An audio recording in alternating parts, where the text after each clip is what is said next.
Donc si le logiciel n'est pas installé sur votre ordinateur, vous allez taper Adobe Reader dans votre moteur de recherche et vous allez sur le site officiel Adobe. Et là, vous allez pouvoir télécharger Acrobat Reader. Voilà, inutile de prendre la version Pro. La version de base sera largement suffisante. Donc une fois que vous avez téléchargé, vous allez pouvoir procéder à une installation classique. Vous avez la même chose si vous avez une tablette sous Android, Adobe Acrobat Reader peut être installé. Lorsque vous avez ouvert votre document PDF avec Adobe Reader, vous avez sur la droite un volet qui peut être déplié ou replié avec différents outils. Et nous allons donc utiliser l'outil commentaire. Voilà, et vous avez une barre d'outils qui est apparue. On va fermer ce volet. Alors, les outils qui vont nous être utiles, le surligneur. Donc, je clique pour le sélectionner. J'ai une couleur qui apparaît. Je peux changer la couleur du surligneur. Et vous voyez que la couleur change. Voilà. Je vais changer la couleur.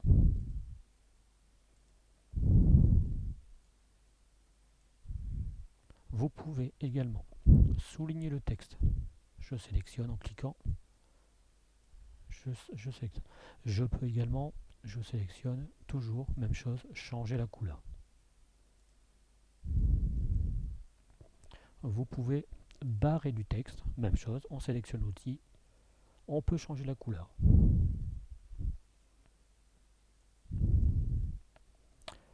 Autre fonction, taper du texte. Vous cliquez pour sélectionner à quel endroit vous voulez mettre du texte. Voilà. Et là, il y a une nouvelle barre d'outils qui apparaît avec la possibilité de choisir la police, la taille et la couleur. Ça, voilà. Si on s'est trompé, on peut cliquer à nouveau et puis modifier.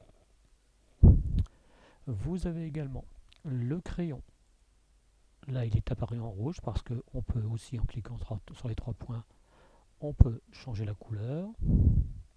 On peut également modifier l'épaisseur du trait. Trait de 5 points. Je sélectionne mon outil encore une fois. Voilà.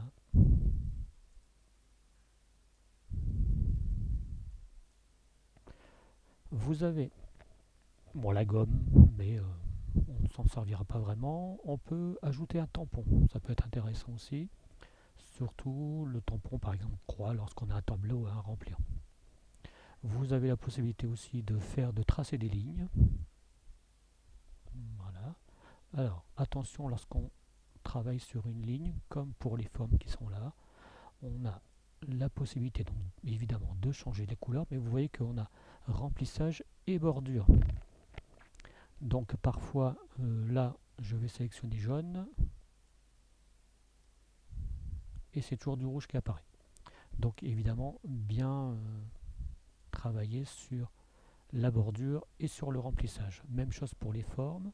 Là ici ça peut être intéressant de tracer des rectangles.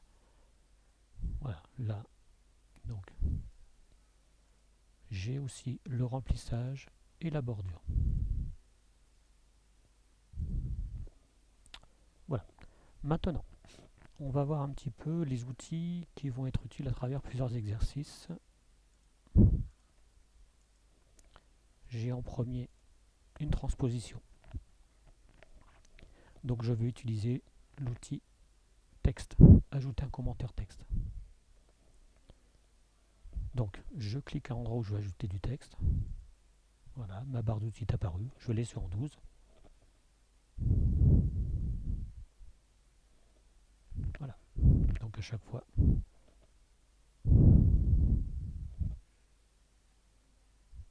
Voilà pour cet exercice. On va passer à un deuxième exercice, analyse de phrases. Là, on peut utiliser plusieurs fonctions. Je vais utiliser par exemple le surligneur. Donc là, il est en rouge. Voilà, je vais maintenant sélectionner notre couleur.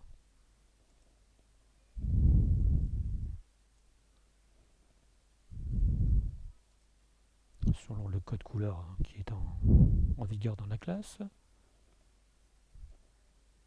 Et je peux même rajouter des indications, donc je clique en dessous. Voilà, voilà pour ce deuxième. On pourrait aussi utiliser la fonction souligner, et je vous montrerai également avec la fonction forme, elle n'est pas tellement évidente. Pour cet exercice, je dois d'abord entourer, donc je vais choisir le crayon. Alors je sélectionne mon crayon, il est en rouge. Je vais changer la couleur, je vais le mettre en bleu.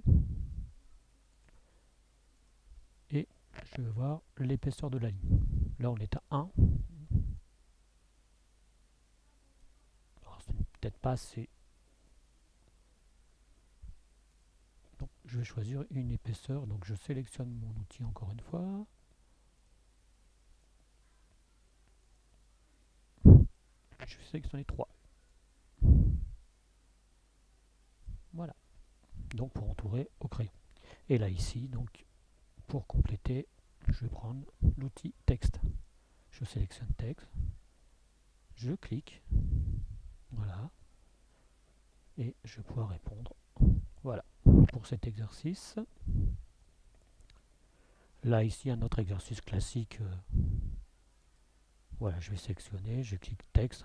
Bon là je pourrais faire un petit peu plus grand.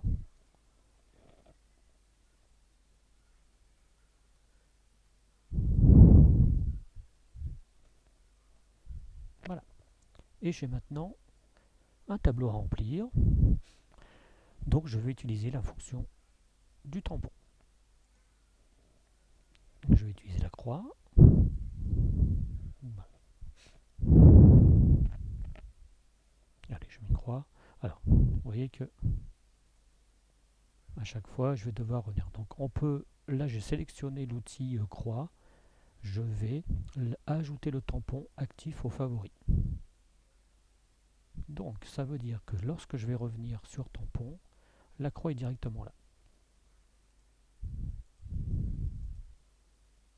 Donc, je peux comme ça mettre plusieurs tampons en favoris. Si je sélectionne celui-ci, voilà. Donc j'ai plusieurs tampons qui sont à disposition. Vous avez d'autres outils à disposition. Alors on peut créer une zone texte. Donc je clique sur l'outil, je maintiens le clic gauche et je définis ma zone. Et là pareil, j'ai une barre d'outils qui apparaît, qui va vous permettre d'avoir différentes sélections. Voilà pour cet outil.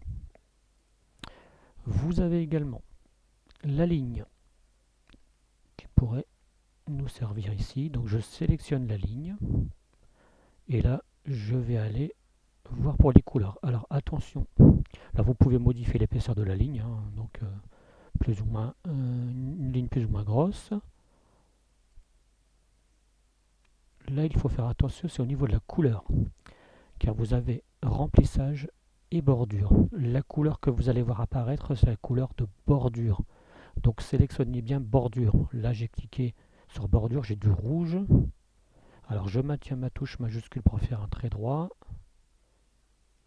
Voilà. Je resélectionne ma ligne. Je vais choisir les couleurs.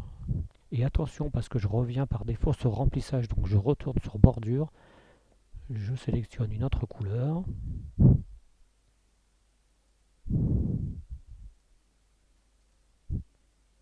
Voilà, toujours faire attention lorsque vous changez de bien revenir sur bordure.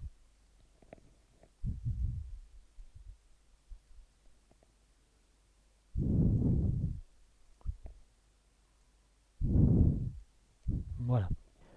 Je vais terminer avec la forme rectangulaire. Donc je sélectionne mon rectangle, qui pourrait éventuellement également nous servir pour l'analyse. Même chose que pour la ligne. Lorsqu'on va changer de couleur, vous avez le remplissage et la bordure. Donc là, je veux une bordure rouge.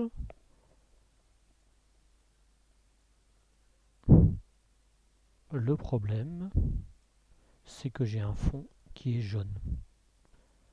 Et donc là, je n'ai pas la possibilité d'avoir un fond transparent.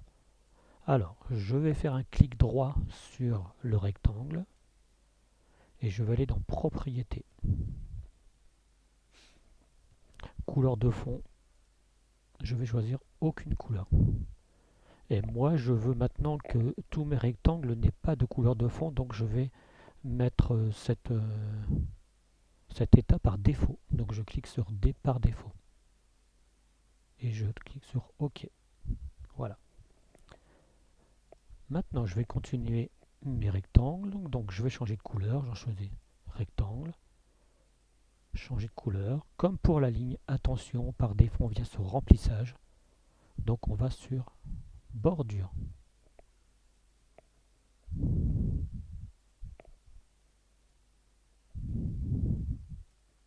Voilà.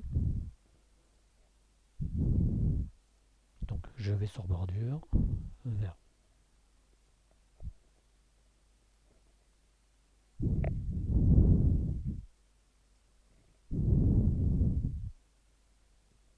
Voilà. Très important, lorsque vous avez fini de travailler sur votre document PDF, on n'oublie pas d'enregistrer son travail. Donc, soit vous cliquez sur la disquette, soit vous allez fermer. Donc là, je clique et je vais avoir enregistré sous. Donc là, je peux choisir par exemple d'enregistrer à l'endroit où se trouve mon fichier. Je clique et je trouve maintenant sur une fenêtre classique.